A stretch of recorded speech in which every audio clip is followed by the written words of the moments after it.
एक बार एक युवक जो अपनी आंखों को लेकर बहुत परेशान रहता था, वह एक गुरु के पास जाता है जो कि आयुर्वेद के एक बहुत बड़े ज्ञाता थे।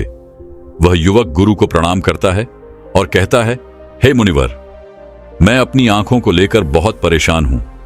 मेरी आंखों की रोशनी दिन भर कम होते जा रही है। मुझे सब कुछ धुंधला धुंधला दिखाई देता है। कई बार तो मेरी आंखों में बहुत ज्यादा दर्द और जलन होता है और बहुत ज्यादा आंसू भी निकलते हैं। गुरुदेव, मेरी आंखें समय से पहले ही मेरा साथ छोड़ रही हैं।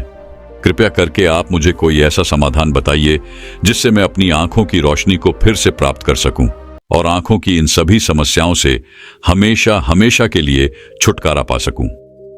उन गुरु ने उस युवक की सभी समस्याओं को ध्यान से सुना और फिर कहा कि बेटा, हमारे आयुर्वेद में आंखों से संबंधित एक पूरा उपनिषद लिखा गया है जिसे चक्षु उपनिषद कहा जाता है। इसके अलावा हमारे महर्षि वाग्भट ने आंखों के इलाज से संबंधित कई उपाय बताए हैं, कई नियम बताए हैं, जिसमें कुछ प्रमुख नियमों के बारे में आज मैं तुम्हें बताता हूं। और इसके साथ ही आज मैं तुम्हें एक ऐसे चूर्ण के बारे में बताऊंगा जिसका 15 दिन उपयोग करने से ही आपकी आंखों की ज्योति जो है वह वापस लौट आएगी। और साथ में ही इन नियमों का पालन करने से सिर्फ कुछ ही हफ्तों में आपके आंखों की रोशनी में एक आश्चर्यचकित परिवर्तन होगा। आप खुद देखेंगे कि आपकी आंखों की रोशनी वापस लौट आएगी और आपको पहले से अधिक स्पष्ट दिखाई देगा।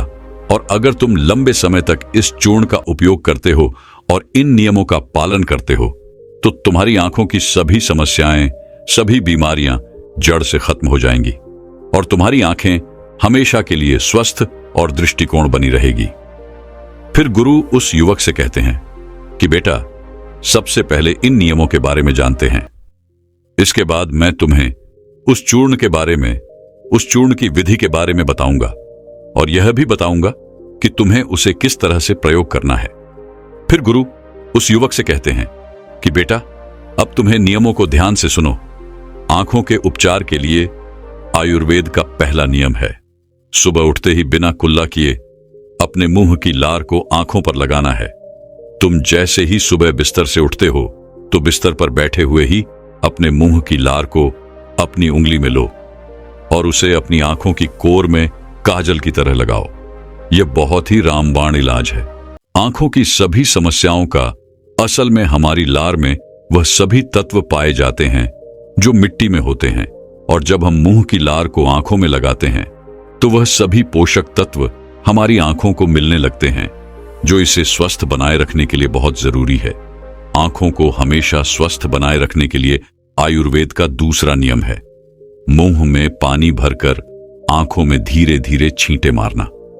तुम जब रोज सुबह अपनी आंखों को धोते हो तो उसे ऐसे ही मत धो, बल्कि उससे पहले अपने मुंह में पानी भरो, फिर अपनी आंखों पर कम से कम 20 छींटे मारो। छींटे इतनी तेजी से ना मारो कि आपकी आंखों में दर्द होने लगे, वह लाल हो जाए। हमें बस इतनी तेजी से छींटे मारने हैं ताकि पानी आपकी आंखों के अंदर चला जाए। जब आप आंखों में छींटे मारते हैं तो अंदर की छोटी से छोटी गंदगी भी पानी के साथ भरकर निकल जाती है और आंखें साफ हो जाती हैं।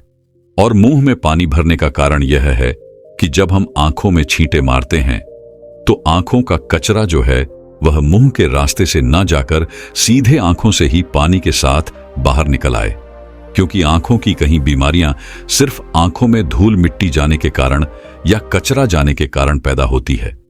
और जब यह सब कचरा साफ होगा तो हमारी आंखें भी स्वस्थ होंगी। फिर गुरु उस युवक को तीसरा नियम बताते हुए कहते हैं कि बेटा, सूर्य देव को देखना है।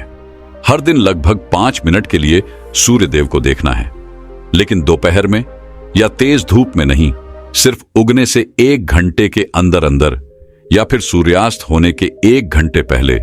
सबसे ज्यादा अच्छा तो यह होगा कि तुम सूर्य देव के उगने या अस्त होने के समय उनके दर्शन करो, और जब जरूरत महसूस हो तो पलके झपका भी सकते हो।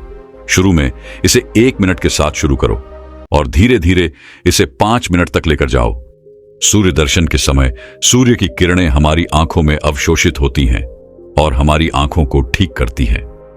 अंत में अपनी दोनों हथेलियों को रगड़कर उसे अपनी आंखों के ऊपर रख लो, लेकिन इस बात का ध्यान रखना कि आपको अपनी आंखों के ऊपर रखना है, उन्हें दबाना नहीं है। ऐसा करने से आंखों को आराम मिलता है। चक्षु अपने शक में सूर्य देव को आंखों का वेद कहा गया है। फिर गुरु उस युवक को अगला नियम बताते हुए कहते हैं कि आंखों का व्यायाम करो। आप इसे किसी भी समय कर सकते हैं, लेकिन सुबह और सोने के पहले करने से यह ज्यादा फायदा देता है। इसके लिए सबसे पहले तो अपनी आंखों को 10 बार ऊपर नीचे करो, 10 बार ऊपर करो और 10 बार नीचे करो। जितना हो सके उतना ऊपर करो और जितना हो सके उतना ही नीचे लो। लेकिन इस बात का ध्यान रखना है कि आंखों के साथ सर नहीं घूमना चाहिए। सर स्थिर होना चाहिए।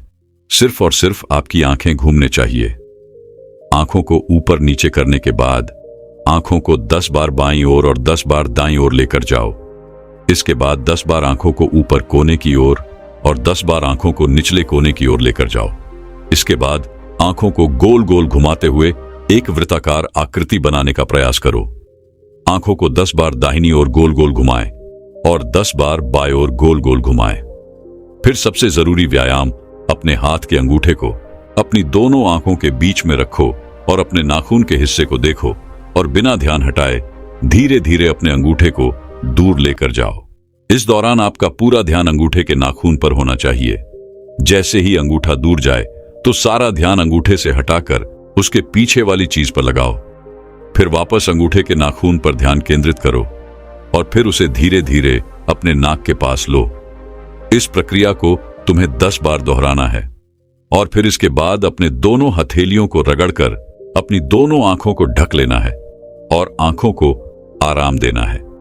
दरअसल हमारी आंखों के आसपास बहुत सारी मांसपेशियां होती हैं जो हमारी आंखों को चलाती है, उन्हें नियंत्रित करती है। बिना व्यायाम के यह मांसपेशियां कमजोर पड़ जाती है, लेकिन इस व्यायाम को करने से तुम्हारी आंखों की मांसपेशियां मजबूत होती हैं और वह अपनी कोई भी ताकत दोबारा हासिल कर सकती है। फिर गुरु अगला नियम बताते हुए कहते हैं कि शरीर को साफ रखो, क्योंकि शरीर साफ तो बीमारियां साफ। आयुर्वेद के नियम के अनुसार यदि हमारा शरीर भीतर से साफ है तो हमें कोई बीमारी नहीं हो सकती है। अगर हमारी आंतें साफ है और उनमें कोई भी पुराना भोजन जमा नहीं हुआ है तो हमारा पेट सुबह एक बार में ही साफ हो जाता। हमें कब्ज की समस्या कभी नहीं होती है, तो हमारा हर एक अंग स्वस्थ रहेगा और हमारी आंखें भी स्वस्थ रहेंगी। अपने शरीर को अंदर से स्वस्थ रखने के लिए तुम्हें रोज 16 घंटे का उपवास या फिर एक दिन 24 घंटे का उपवास करना चाहिए। फिर गुरु उसे आगे बताते हुए कहते हैं कि बेटा, अपनी आंखों को त्रिफला के जल से धो लो। त्रिफला एक बहुत ही प्रसिद्ध आयुर्वेदिक औषधि है। महान आशी वाग्भट ने त्रिफला को इंसानी शरीर के लिए अमृत तुल्य बताया है। त्रिफला जैसे ही उसका नाम है, यह 3 फलों से मिलकर बना है। पहला है आंवला, दूसरा है बहेड़ा और तीसरा है हरड़। को बनाते समय इन तीनों की मात्रा का ध्यान रखना बहुत आवश्यक है। त्रिफला बनाने के लिए आंवला, बहेड़ा और हरड़ का अनुपात 1 अनुपात 2 अनुपात और 3 अनुपात होना चाहिए। यानी आंवला 3 गुना, बहेड़ा 2 गुना और हरड़ 1 गुना होनी चाहिए। इन तीनों को सुखाकर इनके बीज निकालकर इसे अच्छे से पीस कर मिला लीजिए। इस तरह से त्रिफला का चूर्ण तैयार हो जाता है। फिर इसे किसी मिट्टी के बर्तन में रख दीजिए और 1 चम्मच त्रिफला चूर्ण को 2 ग्लास पानी में रात में भिगोकर रख दें और सुबह उसे छानकर अपनी आंखों को उससे धो लीजिए। ऐसा करने से बहुत ही तेजी से आंखों की सभी समस्याओं में आराम मिलता है और आंखों की रोशनी बहुत ही तेजी से बढ़ती है। त्रिफला सिर्फ आपकी आंखों के लिए नहीं बल्कि हमारे शरीर के लिए भी बहुत फायदेमंद होता है, क्योंकि यह वात, पित्त और कफ तीनों दोषियों को नियंत्रित करता है। शरीर को साफ करने के लिए त्रिफला को 2 तरीके से लिया जा सकता है, एक रात को और दूसरा सुबह। अगर आप त्रिफला सुबह लेते हैं तो गुड़ या शहद के साथ लो, और यदि आप त्रिफला को रात में लेते हैं तो दूध के साथ या फिर गर्म पानी के साथ इसे ले सकते हैं। रात में दूध या गर्म पानी के साथ जो त्रिफला खाया जाता है वह हमारे शरीर को साफ करने का काम करता है, गंदगी बाहर निकालता है।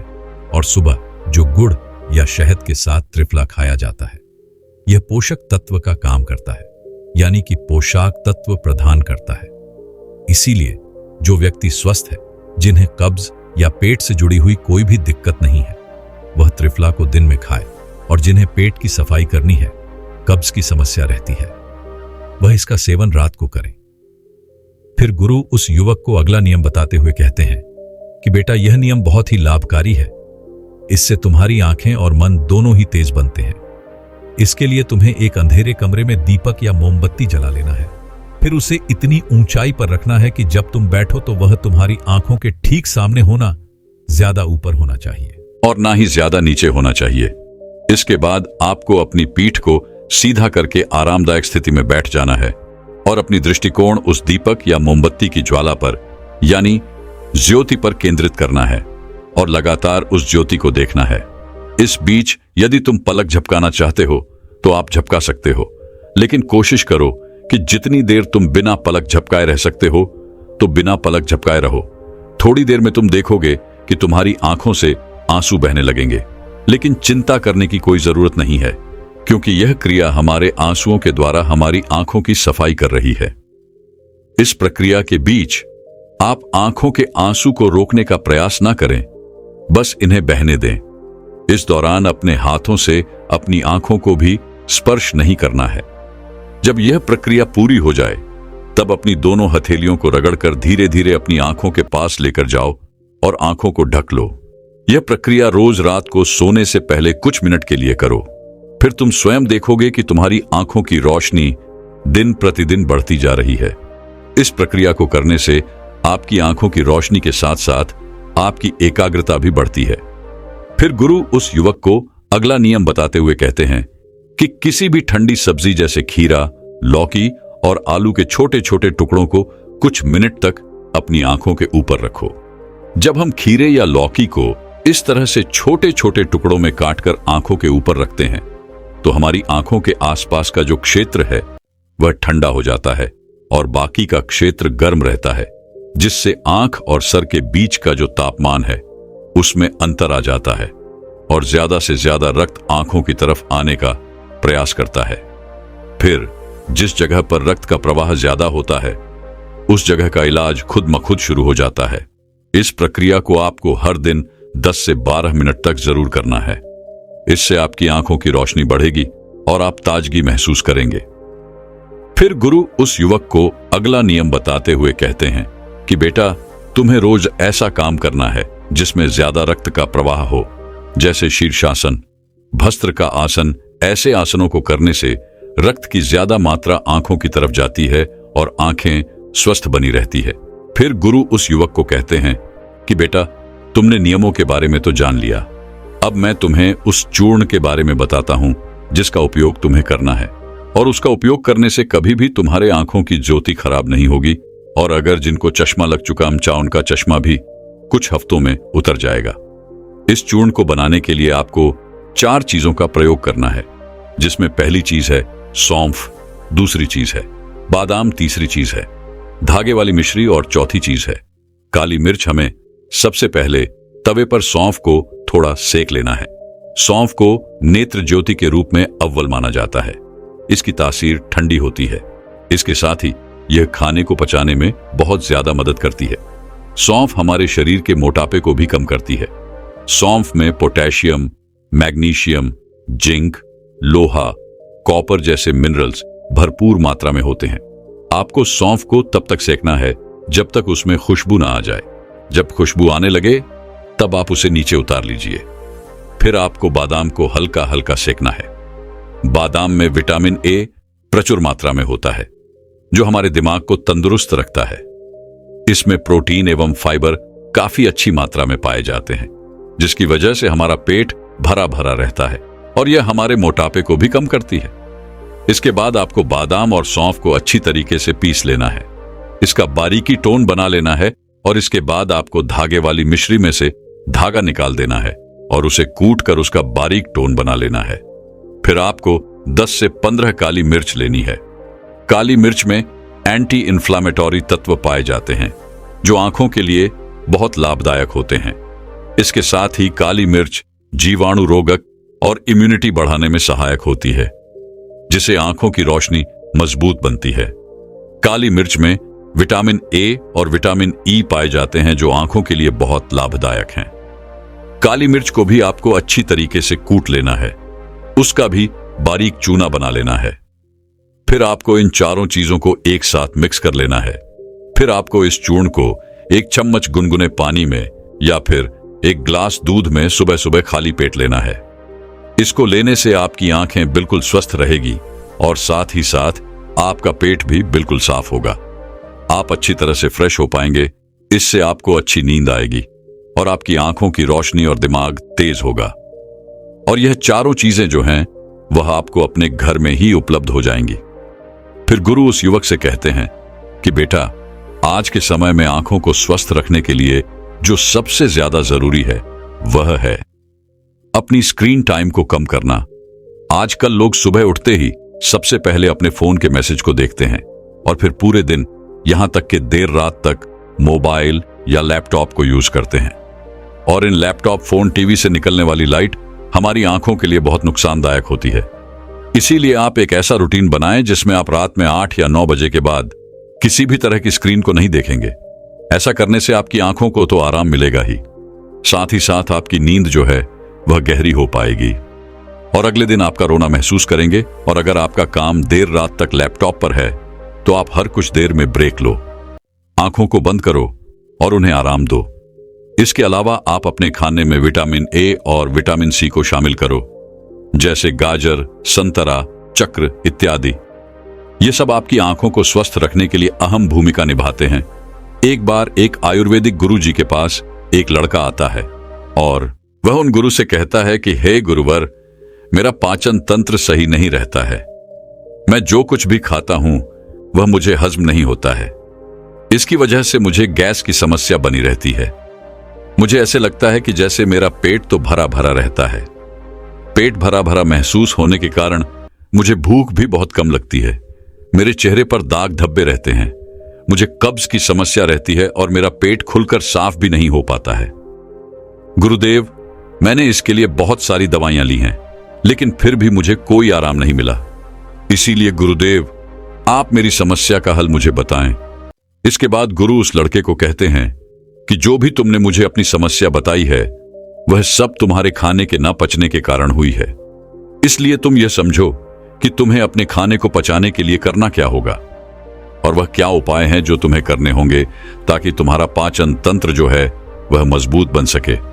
और मैं तुम्हें आज 5 ऐसी आयुर्वेदिक औषधियां भी बताऊंगा जिनका उपयोग करने से तुम्हारा पाचन तंत्र मजबूत हो जाएगा और तुम्हारे खाने का कण कण पचेगा। फिर वह गुरु उस लड़के से कहते हैं कि सबसे पहले तुम यह समझ लो कि पाचन तंत्र में खराबी होने का सबसे बड़ा कारण जो है वह है पेट की सड़न। जब तुम्हारे पेट में खाना जाता है और वह ठीक से नहीं पचता है तो फिर वह सड़ता है। और आपके पेट की समस्याओं का सबसे बड़ा कारण भी यही है। जब खाना पेट में जाकर पचने की जगह सड़ता है तो इससे ही आपको गैस की समस्या, एसिडिटी, भारीपन की समस्या होती है और आपको भूख लगना कम हो जाती है। इसके बाद गुरुजी कहते हैं कि अब सवाल यह उठता है कि आखिर खाना पचने की जगह क्यों जाता है। तो इसका कारण है आपकी मंदाकिनी। देखो, ध्यान से सुनो बेटा, आपके पेट में एक अग्नि होती है जिसे जठराग्नि कहते हैं। जब आपका खाना पेट में जाता है तो यह अग्नि उस खाने को पचाने का काम करती है। जब यह अग्नि धीमी हो जाती है तो आपका खाना पचने की जगह सड़ता रहता है। अब यह अग्नि जो है वह मंद क्यों होती है, तो इसको समझने के लिए आपको आयुर्वेद के 4 नियमों को समझ लेना बहुत जरूरी है। अगर इन 4 नियम के हिसाब से आप अपनी जीवन शैली और अपने खान पान में परिवर्तन कर लेते हैं तो आपके पाचन की समस्याओं में से 90% समस्याओं का हल तो हो ही जाएगा। चाहे फिर आपको कॉन्स्टिपेशन की समस्या हो, लूज मोशन की समस्या हो या फिर कोई भी पेट से संबंधित विकार हो। वह गुरु उस लड़के को पहला नियम बताते हुए कहते हैं, अशुभ आहार। हमारे आयुर्वेद में कहा गया है कि आप भोजन को पकने के 3 घंटे के अंदर अंदर उसे खा लें और ज्यादा से ज्यादा आप 5 घंटे के अंदर उसे खा लें। लेकिन अगर भोजन को पकाए हुए 5 घंटे से ज्यादा हो गया है तो आप उस भोजन को ना खाएं, क्योंकि ऐसा भोजन जठराग्नि पर दबाव डालता है जिसको पचाना थोड़ा सा मुश्किल हो जाता है और आप बाजार से डिब्बा बंद चीजें लेकर आते हैं, उनको खाते हैं। वह चीजें तो कहीं महीनों और कहीं साल पुरानी होती है और आप उन्हें बड़े मजे से खाते हैं। 3 से 5 घंटे के बाद का खाना खाना भी हानिकारक होता है। वह खाना भी खाने के लायक नहीं होता है। और आप 1 साल पुरानी, 2 साल पुरानी चीजें जो डिब्बों में बंद होती हैं, उन्हें बड़े चाव से खाते हैं। क्या वह चीजें आपके शरीर पर गलत प्रभाव नहीं डालती है? डिब्बा बंद चीजों में केमिकल डाले जाते हैं। वह केमिकल इन चीजों की वैधता तो बढ़ा देते हैं, लेकिन आपके स्वास्थ्य पर बहुत बुरा असर डालते हैं। और दूसरी ओर जंक फूड, फास्ट फूड जैसे पिज्जा, चाउमीन आदि स्वाद के चक्कर में आप खाते हैं, मीठी मीठी मिठाइयां खाते हैं। इनको भी आपको त्यागना होगा। आपकी जठराग्नि की एक सीमित मात्रा होती है कि वह इस तरह का भोजन और इतना ही भोजन पचा सकती है। जब आप अपने पाचन तंत्र पर ज्यादा दबाव डालते हैं तो आपको मंदाग्नि की समस्या हो जाती है। फिर इसके बाद आप जो भी खाते हैं वह पचने की जगह सड़ता है। फिर गुरु उस लड़के को दूसरा नियम बताते हुए कहते हैं कि भोजन सीमित मात्रा में ग्रहण करें। आप चाहे कितना ही अच्छा भोजन क्यों ना करें, आप चाहे सात्विक भोजन ही क्यों ना करते हो, लेकिन ध्यान रहे, जितना जरूरी अच्छा भोजन करना होता है उतना ही जरूरी यह भी जानना होता है कि हमारे भोजन करने की सही मात्रा क्या है। कहने का मतलब है कि ज्यादा भोजन भी आपको नुकसान कर सकता है, फिर चाहे वह कितना ही अच्छा भोजन क्यों ना हो। इसको समझने के लिए आप इस उदाहरण से समझें। जैसे आप अग्नि में थोड़ा थोड़ा घी डालते हैं तो अग्नि जलती रहती है, लेकिन वहीं पर अगर आप उसमें एकदम से बहुत सारा घी डाल दें तो क्या अग्नि जलेगी? नहीं। न ज्यादा घी डालने से, एकदम ज्यादा घी डालने से वह अग्नि बुझ जाएगी। वैसे ही अगर आप ज्यादा भोजन ग्रहण करेंगे तो इससे आपके पाचन तंत्र पर बहुत ही बुरा असर पड़ेगा। आपका पाचन तंत्र उसे पचा नहीं पाएगा और वह खाना जाकर आपके पेट में सड़ता रहेगा। फिर वह गुरु उस लड़के को तीसरा नियम बताते हुए कहते हैं, सही भोजन और सही मात्रा में भोजन खाने के साथ साथ यह भी जानना जरूरी है कि भोजन को खाने का सही समय क्या है। आप सुबह के समय नाश्ता खाएं, जिसमें आप फल सब्जियां आदि खा सकते हैं, या फिर आप जूस पी सकते हैं। इसके बाद दोपहर में आप खाना खा सकते हैं। उसका सही समय 12 से 1 बजे के बीच होता है। इसके बाद आपको शाम का खाना जो है वह थोड़ा जल्दी खाना होगा, जैसे कि आप शाम का खाना 6 से 7 बजे के बीच खा लें। और शाम का खाना खाना आपको बिल्कुल हल्का खाना चाहिए। मगर लोग शाम को खाना एक तो देर से भी खाते हैं और दूसरा हल्का भोजन खाने की जगह भारी भोजन खाते हैं, फिर सीधा सोने चले जाते हैं, जिससे पाचन तंत्र मंद हो जाता है और खाना पचने की जगह सड़ने लगता है। इसीलिए शाम का खाना शाम ढलते ही खा लेना चाहिए और खाना खाते ही बिस्तर नहीं पकड़ना चाहिए। फिर वह गुरु उस लड़के को चौथा नियम बताते हुए कहते हैं कि पर्याप्त मात्रा में पानी पीना भी आपके पाचन तंत्र को मजबूत करता है। अगर आप पर्याप्त मात्रा में पानी नहीं पिएंगे तो आपको कब्ज की समस्या होगी और आपका पेट खुलकर साफ नहीं होगा। और अगर पेट साफ नहीं होगा तो जो खाना आप खाएंगे वह आपके पेट में पड़ा पड़ा सड़ता रहेगा। पानी आपके खाने को गला आता है, जिससे खाने को पचाने में आसानी होती है और आपका पाचन तंत्र मजबूत बनता है। वह गुरु उस लड़के को कहते हैं कि बेटा, इसके अलावा भी बहुत सारे ऐसे कारण हैं जो आपके पाचन तंत्र को कमजोर बनाते हैं, जैसे कि ज्यादा चिंता करना, धूम्रपान करना और खराब जीवन शैली। अगर आप इन चीजों पर ध्यान देंगे और अपनी आदतों को सुधारें तो आपका पाचन तंत्र जो है वह स्वतः ही सही हो जाएगा। फिर वह गुरु उस लड़के को कहते हैं कि इन आदतों और नियमों के अलावा अगर आप कुछ आयुर्वेदिक औषधियां भी लेते हैं तो आप अपने पाचन तंत्र को बहुत ही बेहतर बना पाएंगे।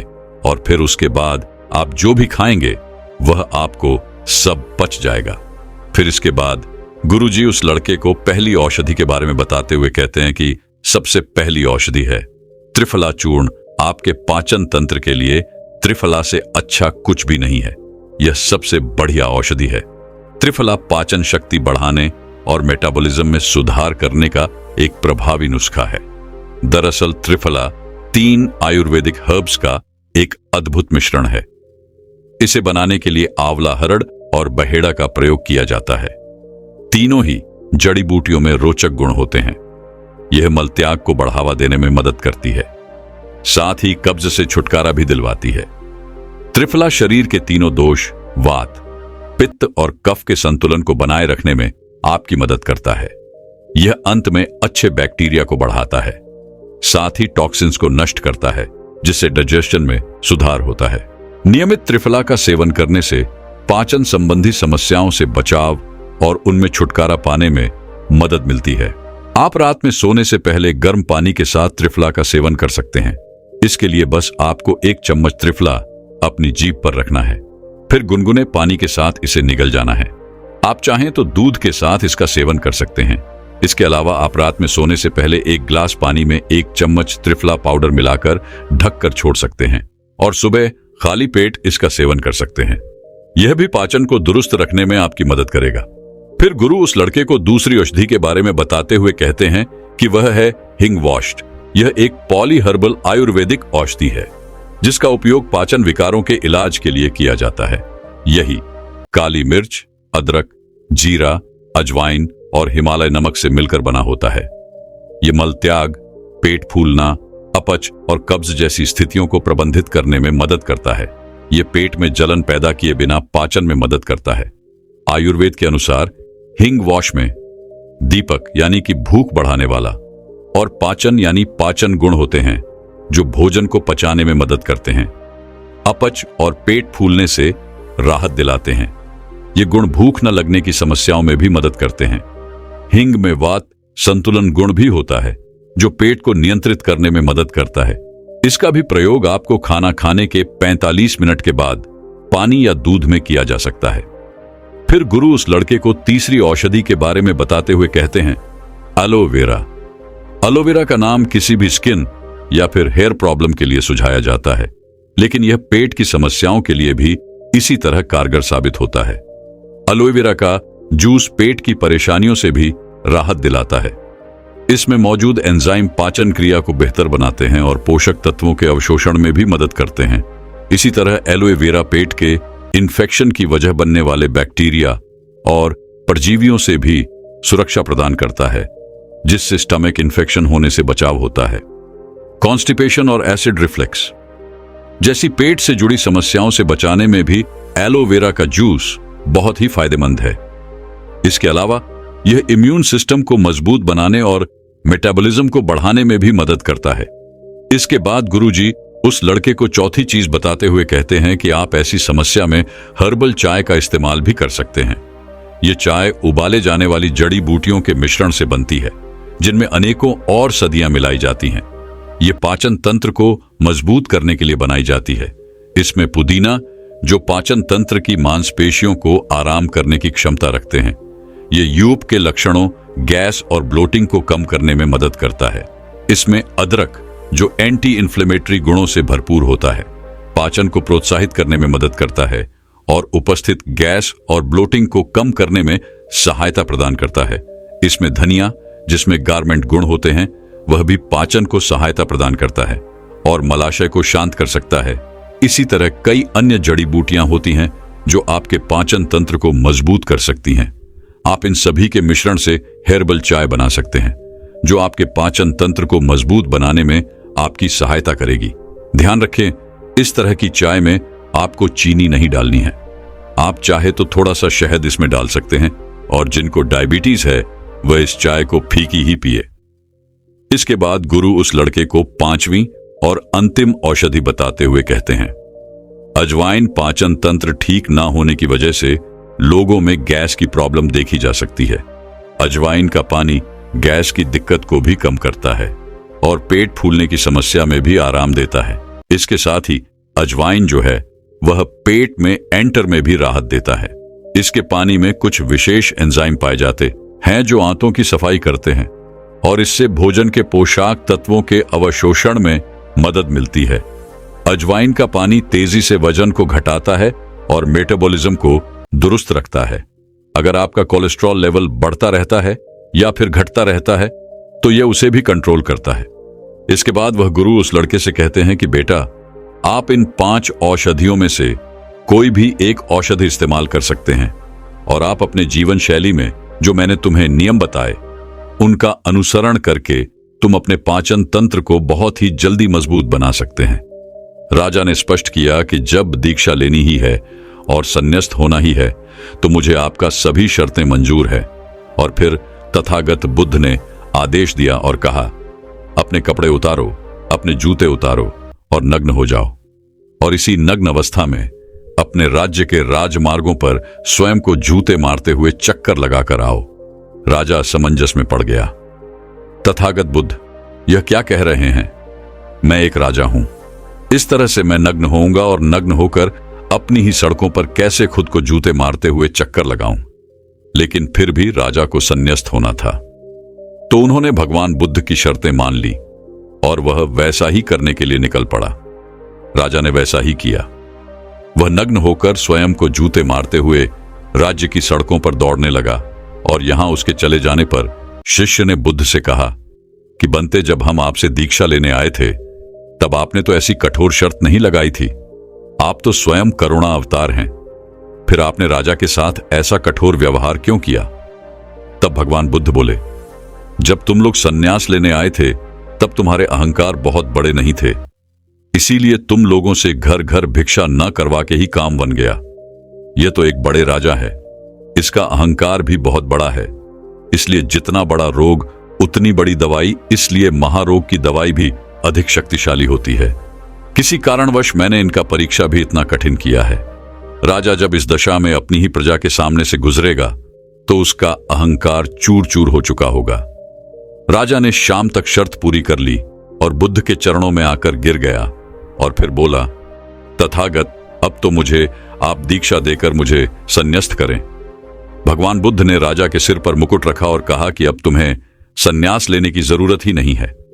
जाओ और कर्ता भाव छोड़कर साक्षी भाव से राज करो। अब तो तुम राजस्व हो चुके हो, अब तुम राजस्व हो।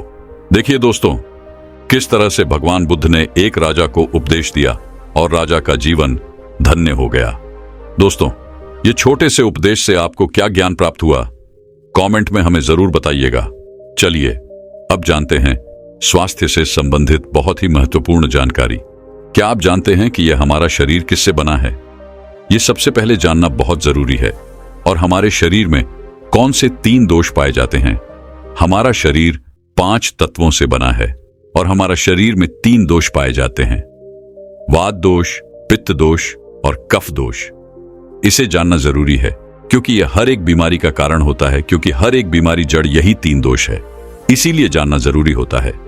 तो आपका शरीर का सबसे महत्वपूर्ण दोष यह 3 दोष हैं, पित्त दोष, वात दोष और कफ दोष। अगर आपके शरीर का वात दोष गड़बड़ हो गया तो 60 से 70 पर बीमारी होगी। अगर आपके शरीर का पित्त दोष गड़बड़ हो गया तो आपके शरीर में 15 से 20 पर बीमारियां होती हैं। और यदि आपके शरीर का कफ दोष गड़बड़ हो गया तो 5 से 10 पर बीमारी होती है। अब इस तीनों प्रवृत्ति हमारे शरीर में कब से कब तक रहती है? जब हम जन्म से बाल्य अवस्था में रहते हैं, यानी जब हमारा जन्म होता है और 14 साल की उम्र तक हमारे शरीर में कॉफ प्रवृत्ति ज्यादा होती है। इस समय कॉग ज्यादा बनता है। यह प्रकृति की देन है। कॉफ इसलिए बनता है क्योंकि हमारा शरीर ग्रो करता है। कॉफ बनना जरूरी है क्योंकि यह कॉफ हमारे शरीर के बहुत ही महत्वपूर्ण अंग है। बस हमें यह ध्यान देना है। हम अपने बच्चों को ऐसी कोई चीज नहीं देना है जिससे उनका कॉफ और बढ़ जाए, क्योंकि बच्चे उस समय कुछ नहीं जानते। माता पिता को जागरूक होना होगा। बस हमें अपने बच्चे को कुछ भी ऐसे चीज नहीं देना है जिससे उसका कफ और बढ़ जाए। कॉफ बनाने वाली चीजें हमें उन्हें नहीं खिलाना है, नहीं तो क्या होगा? कॉफ से संबंधित जो 5 से 10 पर बीमारी है, जैसे टीबी, दमा, अस्थमा, ये सारी बीमारियां इसकी वजह से होती हैं। ये हर माता पिता को ध्यान देना होगा। उसके बाद हम आते हैं बाल्य अवस्था से युवा अवस्था में। युवा अवस्था की आयु कितनी होती है? जब हम 15 साल से 60 साल के बीच में होते हैं, इस समय हमारा शरीर युवा अवस्था में होता है। इस समय हमारे शरीर में पित्त प्रवृत्ति सबसे ज्यादा होता है, सबसे ज्यादा पित्त बनता है। इसलिए हमें यह ध्यान देना होगा कि हम ऐसी कोई भी चीज ना खाएं जिससे हमारा पित्त बढ़ जाए। अगर हमारे शरीर में पित्त दोष बढ़ जाएगा तो हमारे शरीर में 15 से 20 पर बीमारियां होती हैं। इसके बाद हमारा आता है वृद्धावस्था था। 60 साल की उम्र हमारा वृद्धावस्था होता है। इस समय हमारे शरीर में वह दोष बढ़ता है और वात दोष से संबंधित 60 से 70 पर बीमारियां हमारे शरीर में होती हैं। तो आपको ऐसी कोई चीज नहीं खाना है जिससे वात दोष बढ़े। तो दोस्तों, यह आप समझ गए कि आपके शरीर में 3 दोष का क्या रोल है। इसलिए इन 3 दोषों से संबंधित जो भी जानकारी जहां से भी उपलब्ध हो, एकत्र करें और उसे अपने जीवन में लागू करें, कारण को दूर करें और हमेशा इस बात का ध्यान रखें कि इन 3 दोषियों में क्या खाना चाहिए और क्या नहीं खाना चाहिए। इस दोषियों को बढ़ाने वाली चीजें कभी ना खाएं।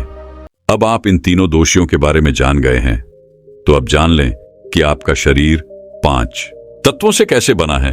आपका शरीर 5 तत्वों से बना है और इन 5 तत्वों में प्रोटीन्स, विटामिन्स, सारे तत्व आते हैं। अब इस 5 तत्वों में और 3 दोषों में जो भी कमी आती है, तभी आपका शरीर बीमार होता है, अन्यथा आपका शरीर बीमार नहीं होता। अब आप समझ गए आपका शरीर बीमार होने का क्या कारण है। जैसे कुछ लोग रोते हैं, भगवान ने हमें यह कष्ट दे दिया, भगवान ने हमें यह बीमारी दे दिया, हमें गैस्ट्रिक अल्सर हो गया, हमें थायराइड, ब्लड प्रेशर, शुगर हो गया। क्यों हो गया? भगवान ने नहीं दिया, आपने खुद पाला है। जब प्रकृति आपको खाना खाने के नियमों का पालन करने के लिए कहती है, पानी पीने के नियमों का पालन करिए, इस प्रकृति का नियम पालन करिए, तो आप क्यों नहीं कर रहे हैं? जबकि हमारा शरीर उसी तत्वों से बना है प्राकृतिक तत्वों से ही तो बना है। हमारा शरीर भी पानी से ही तो बना है, खाने से ही तो बना है, पोशाक तत्वों से ही तो बना है। ये सारे नियमों का आपको पालन करना होगा। अब जब यह हमारा पित्त दोष कह रहा है कि यह चीज नहीं खाई, यह पित्त और बढ़ेगा, तो आप उसे क्यों खाते हैं? पिज्जा बर्गर आप क्यों खाते हैं? चाय आप क्यों पीते हैं? चीनी आप क्यों खाते हैं? मैदा आप क्यों खाते हैं? जब आप ये सारी चीजें खा रहे हैं तो आपके पेट में एसिडिटी बनेगा, आपका पाचन तंत्र बीमार पड़ेगा। तो जब आपका पाचन तंत्र बीमार होगा तो अनेक बीमारियां आपको आएगी। ये तो आप खुद कर रहे हो ना, ब्रह्मांड नहीं दे रहा है, भगवान नहीं कर रहा है। हम आप इसे खुद जाने अनजाने में कर रहे हैं। हम अपने मन को, अपनी जीभ को कंट्रोल नहीं कर पा रहे हैं। तो दोस्तों, ये सारी चीजें आप छोड़ दीजिए। अब बात करते हैं कि हमें अपने शरीर पर कौन सा तेल लगाना चाहिए, कहां पर लगाना चाहिए, इस बारे में जानते हैं। आप समझ गए आपके शरीर का निर्माण कैसे होता है। इसे सुरक्षित रखना आपके हाथ में है, इसकी कि सुरक्षा आप खुद कीजिए। शरीर के 4 महत्वपूर्ण अंग है जिससे आपकी शरीर की सारी नसें जुड़ी हुई हैं। पहला है नाभि, दूसरा है पैर का तलवा, तीसरा है आपकी नाक और चौथा है आपका सर। यह 4 सबसे महत्वपूर्ण अंग है और इन चारों जगह पर आपको तेल लगाना है। बस ये ध्यान देना है कि आपको कब लगाना है और कैसे लगाना है। तो सबसे पहले चलते हैं आपके पैरों के तलवे। जो व्यक्ति रोज सुबह जागकर मॉर्निंग वॉक करता है, नंगे पैर जमीन पर या फिर हरी घास पर, तो दोस्तों उसकी आंखों की रोशनी कभी कम नहीं होती। तो इसीलिए आपको पैरों के तलवे में शुद्ध तोरी का तेल लगाना है। इसके अलावा आप शुद्ध सरसों का तेल भी लगा सकते हैं। जब आप रात में सोने जाएं तो उसके पहले गुनगुने पानी से अपना पैर धो लीजिए। पैर धोने के बाद बढ़िया से उसे साफ कर लीजिए। सूख जाए जब आप बिस्तर पर लेट जाएं और अपने हाथ से मालिश कर लीजिए। रात में सोते समय यही शुद्ध सरसों का तेल, और जैसे ही आप अपने 5 मिनट दोनों हाथों से मालिश करेंगे, तेल से गर्मा हटाएगी, तुरंत ही आपको नींद आना शुरू हो जाए। अगर आप नींद का टैबलेट लेते हैं, अगर आप डिप्रेशन में हैं, नींद नहीं आ रहा है, तो यह दूसरे दिन से ही बंद हो जाएगा। आपको नींद की टैबलेट की जरूरत ही नहीं पड़ेगी।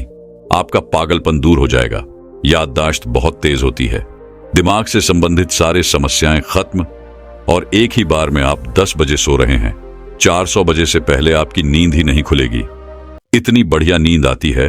तो पैर के तलवे में तेल लगाने से आपके पाचन तंत्र मजबूत होता है, याददाश्त तेज होती है, भूख लगती है, शरीर में शक्ति मिलती है, ऊर्जा मिलती है, यानी कि शरीर की सारी पोषक तत्वों को आपूर्ति कर देता है। दूसरा स्थान है नाभि, जो कि आपके शरीर का सबसे महत्वपूर्ण अंग है। नाभि के पीछे एक पेय को ग्रंथि पाई जाती है, और इसी पेय को ग्रंथि से शरीर की सारी नसें जुड़ी हुई होती हैं, और यह शरीर की सबसे शक्तिशाली ग्रंथि होती है। इसलिए नाभि में तेल लगाना चाहिए। आप देखते होंगे जब आपके घर में छोटा बच्चा होता है तो माताएं उस बच्चे की तेल से मालिश करती थीं, लेकिन अब तो बच्चों को तेल लगाना ही बंद कर दिया। पहले माताएं 8 से 10 बार दिन में बच्चे की तेल से मालिश करती थीं। वे कहती थीं कि हम जितनी बार तेल की मालिश करेंगे उनकी हड्डियां उतनी ही मजबूत होंगी। और वह घर पर बना हुआ शुद्ध सरसों का तेल होता था। और वह शुद्ध सरसों घर का तेल और किसका बनाती थी?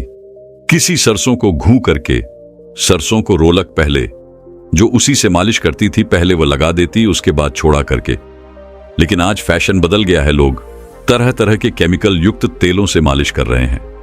ये किसी काम का नहीं दोस्तों। कंपनियां हमें सिर्फ बेवकूफ बनाती हैं और इससे सिर्फ बीमारियां होती हैं, क्योंकि बच्चों की मालिश के लिए सबसे अच्छा तेल सरसों का है और गांव के बच्चों को माताएं आज भी सरसों के तेल की मालिश करती हैं। दोस्तों, मैं उम्मीद करता हूं कि यह कहानी सुनने से आपके जीवन में अच्छे बदलाव आए होंगे।